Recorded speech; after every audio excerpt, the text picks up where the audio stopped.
Hey, girlfriends.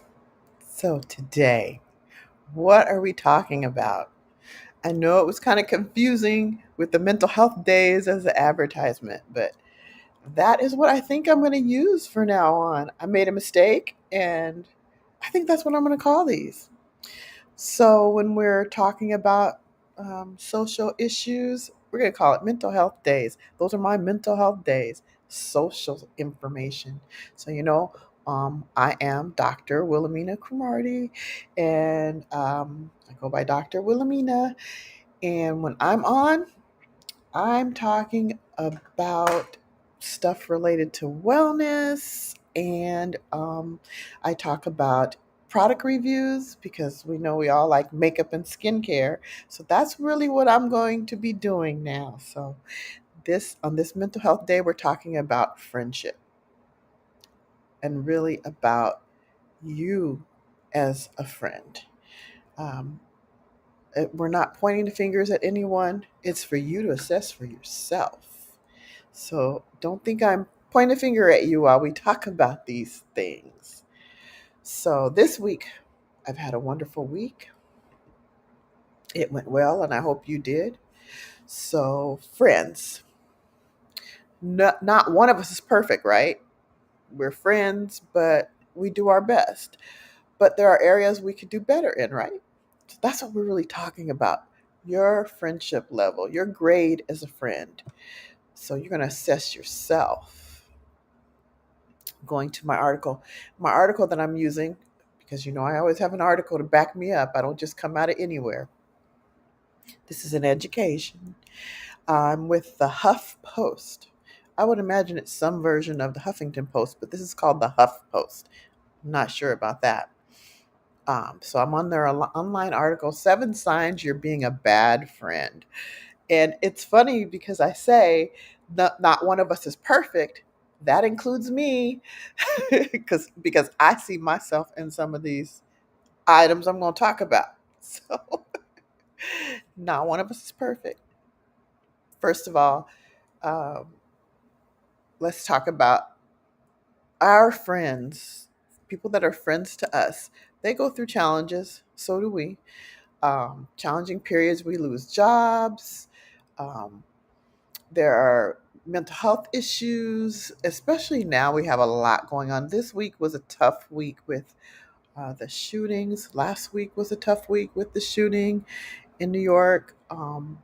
It's just dealing with all the things going on in the world. We all have challenges. So we have to remember our friends have challenges along with us. It's not just we're going through challenges. And this will make sense to you as we go on with this article. Hi, Talby. Um, it will make sense to you. So let me go on with this article, not drag it on because I'm only going to do 15 minutes. That's all I give myself. No more than 15. So we want to be not be inconsiderate or toxic in our friendship that we give. That's why I said, what is your friendship grade? I'm not going to tell you. You're going to tell yourself. So these are some signs that you are a bad friend. And some of these hit home with me. So let me tell you. This first one is you always manage to steer the conversation back to yourself. Anyone ever do that? There's a fine line between adding to a conversation when you're talking with a friend that's struggling, or even if they're not struggling, just talking about anything. But if you steer, yes, here we go, girl. Because you know what? I do that. And you do that sometimes too. You're my friend, and I'm telling you that you do it sometimes too. So we together in this. So this, oh no, here we go. Yes, here we go. But we do it to each other. But this is a good sign for both of us to and others to know um, that we do this. Yeah, you do that, girl. Yeah, you do. But I do it too. So when we're together, we're doing it to each other. So that might be a little different. But yeah, I recognize that in myself. I would say that that's one of my it's one of my pet peeves, but also I do it too. So being a better friend to to just calm down, take your time, be a good listener, be mindful of your listening skills. That's the thing. You got to be mindful. You got to think about, am I listening to this person? They're struggling or they're having an issue or they're not. They're just talking about something wonderful. But am I really listening to what they're saying? Pay attention to my eye contact, my supportive body language, and just, be present for them, not ready to say the next thing that I have to say. Let them do that. I'm so guilty of this, and I know it. Thank you for that feedback. I put it up. Yes, listen. And you can be active listener. Communicate with them like, "Oh, okay, so you're saying," let them know you're hearing them, but you're not going to your next thought. That's hard if you're that person. Some of us are, that's the way we communicate, but we need to do this better in order to be a better supportive friend. And I bring this up because one of the things that I have committed myself to, talking about and getting involved in, is community. And for us to have community, as women, we're tired. We're out here working hard, trying to carry everything. We think we're super women, but sometimes we need help. And so, as a part of helping with this idea of community and support network, I'm talking about how, not necessarily how to be a better friend, but for you to look at yourself. Are you a better friend? Are you a good friend? And then you can go to getting better. But you got to recognize first that you may not be the best of a friend when you're communicating with your friends. Let's go to the next one. The next one is two, because it's seven signs. You commit to plans already knowing you're going to back out. Now, I don't usually do that. I usually say no, but some people do this. They say, "Oh yeah, yeah, I'm gonna go. Yeah, girlfriend, I got you. Yeah, let's go." And then the day comes, or shortly before that, maybe the day before, they're backing out. And thanks, Cecile. And they're backing out. So just don't commit to things that you know you can't do. And if there's something else you're waiting on that might contribute to you not coming, then let them know ahead of time. I may not be able to make it because of this or that. Resist the urge to respond immediately. If you're not sure you can go, it's okay. Just let them know that. Friends get frustrated when you do that to them, and just doing it to them because you've made a commitment that, oh yeah, I'm gonna be there, I'm gonna do this, and they really think they're gonna, hey, hyped up, we're gonna do this, yay. And then you back out. A lot of people don't want to do things by themselves. Some people are really good at that. I'm not one of those. I like to have friends along. Okay, number three, you're making good friends but not keeping them. Why is that? Do you write people off the first time they make a mistake? I'm a good blocker. I don't know about y'all. I'm good at blocking people. But I don't do that usually. Um, you're outgoing, friendly, well liked, able to easily make friends, but not able to make the friendships last or go deeper. Um, Not all friendships are built to last.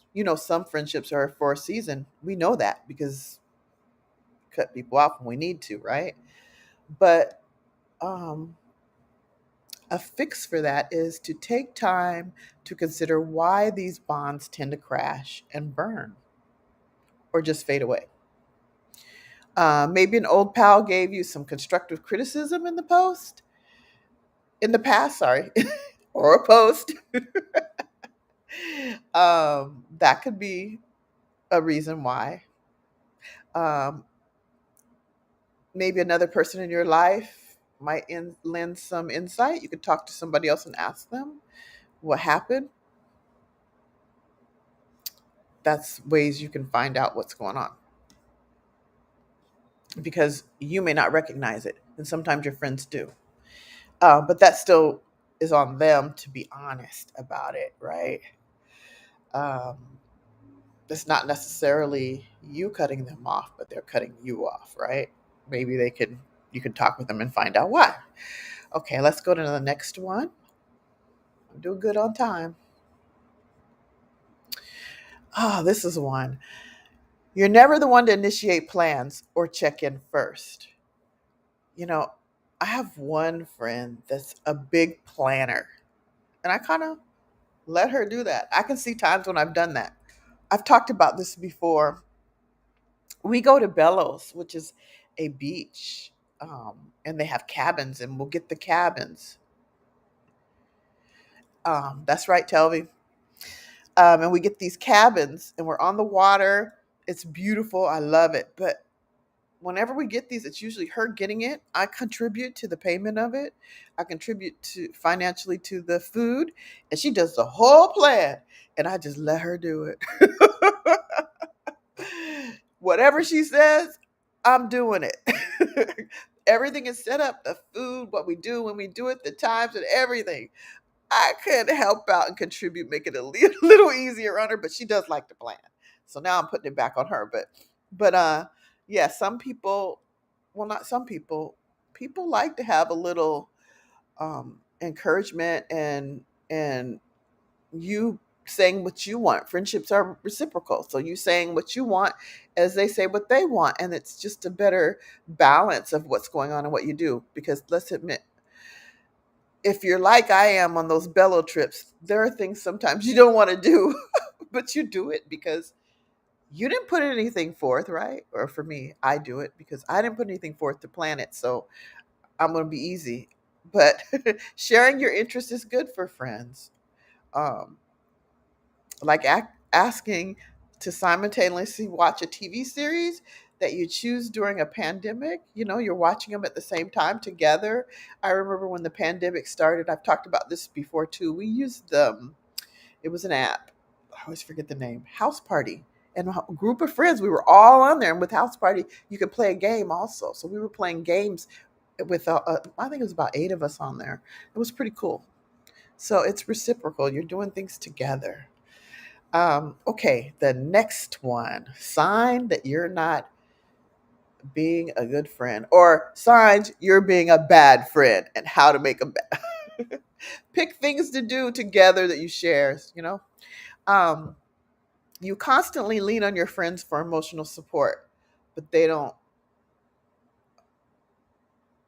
Oh, oh, oh. I thought this was more. I'm sorry. When I read this earlier, I thought this one was more about the person leaning on them all the time for support, just really about that. But this was about you lean on them for emotional support, but they don't turn to you. So you're wearing them out and they're not feeling like they can contribute and do the same with you. So when you're going through a hard time, you talk with your close friend, you let them know, you know, what's going on with you, or even, I think this might be the next one. Let me make sure it's not. Yeah, you or you're coming to them a lot, you know, and I can say I know this. Hello, Alexis. I know this because what a good time. This is something that I do to Alexis, right, Alexis? I talk to Alexis a lot about when I have things going on. It's not like I don't have other friends. It's just she understands a lot of what I'm going through. But I don't get that back much from her anymore. So that's what this I would say this that's what this one's about. And yeah, I need to be a better friend and be there for her. It can be hard to find balance on how much support you need and how much support to give a friend. But to fix this, to restore the balance of the friendship, make a point to call your friends, to check in on them and ask how they're doing. No ulterior motives, just a hey, checking on you. How are you doing? I definitely need to do that more. It's so funny you chimed in at that time. There you go, tell me true. That's what's up. Yeah, you got it's got to be balanced. Or who they're otherwise they're basically your therapist, right? Because they're not getting back what you're giving to them. They need to be able to give to you too. They need to be able to lean on you. Checking in is very important, but not just to check in. You want to really check in And like we said earlier, have an active listening. Listen and communicate that you're listening. Okay, let's go to the next one. Alexis, right at the right time. 6, you don't respect your friends' boundaries. That's bad in any relationship, friendship or whatever. Setting boundaries is a crucial part of any healthy relationship. Uh, I've got a good example. I don't think I want to use it. Let's just talk in general. So, you need to be respectful of your friend's time, and vice versa. It needs to go both ways. But we're talking about ourselves right now. We're not really focused on what the friend should do or whatever. Um, a good example is calling someone uh, incessantly, or keeping them on the phone incessantly when you know they have other things going on. Um, that would be bad, because your friends have things to do and you know it, but yet you violate that boundary, and and they may not speak up because they want to be a good friend. Um, Go out of your way to let your friends know that you hear them and understand them when they set a boundary. But I would say also be mindful if they are communicating that they have a need, be mindful of that need. Like, I need to go, I need to get off the phone, I got to do this or that. Don't keep on, cut them off, let them go. That's just a good example. Let's see if y'all commented. No comments on that one. Okay. Um, this next one. You resent your friend's happiness or success. And I can't say that I have a lot of friends that would do that, but I can say um, that I have a lot of friends that support me. And it's exciting, to have that friendship and that support. But when you know that, you can kind of tell that someone's resenting it, but we're not talking about them. We're talking about ourselves, right? Be happy for your friends. Don't be jealous if you can help it. From time to time, you might feel a little jealous because they have what you don't have, don't seem to ever be able to get. But just be happy for your friends, especially those that are real friends and are happy for you.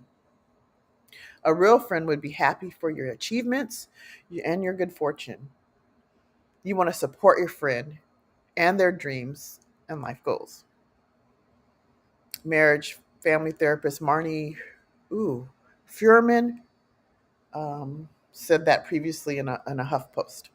So, first, don't beat yourself up over your feelings. Give yourself grace. Instead, try to suppress the jealousy and hope it disappears, or it may not. But always be there for your friend. Be positive. Cheer them on. I know when people are going through tough, challenging events, um, they could use friends. So, how are you and your friend? Grade your friendship. Are you doing these things that I admit to? Some of them.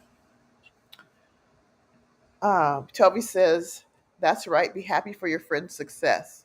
I'm so happy. Oh, thank you. I know that. I know that, right? You, Alexis, Cecile, um, all of you are on here. You've all been very supportive to me, but I have a lot of friends that have been very supportive to me, and excited, and sometimes you don't let yourself be so excited, and you kind of, oh my gosh, I hope y'all don't see what I'm seeing. Really? My Outlook just decided to reboot or something. So it's popping up all over the screen. I'm sorry. So I wasn't able to see y'all. So yeah, thank you, friends, for supporting me, for cheering me on, for being there for me. It's amazing. It allows me to have the confidence that I have. Sometimes my confidence isn't. Oh, thank you, Telvi. Y'all don't see it. Thank you for being there for me. I appreciate it. I really do. You just don't know. Okay, so if you found any value in this, what time am I at? I'm at 20 minutes. I got to get off. If you're seeing the value in this, share it with others. Uh, Share it so that they can uh, get the same information, be better friends for you, and also for themselves, because you probably feel guilty if you're not being that good friend that you intend to be. If you realize, if you heard some of these things and you know it's you, yep, share it, Toby, share it with others, and then go to my YouTube channel, share it from there. Then they can get it from there. They can subscribe so that they can get more sessions that come up when I'm doing these sessions, and get good information to help them on their wellness journey. All right, I'm out. Thank you for watching, girlfriends, and those that watch in the future. Take care. Bye.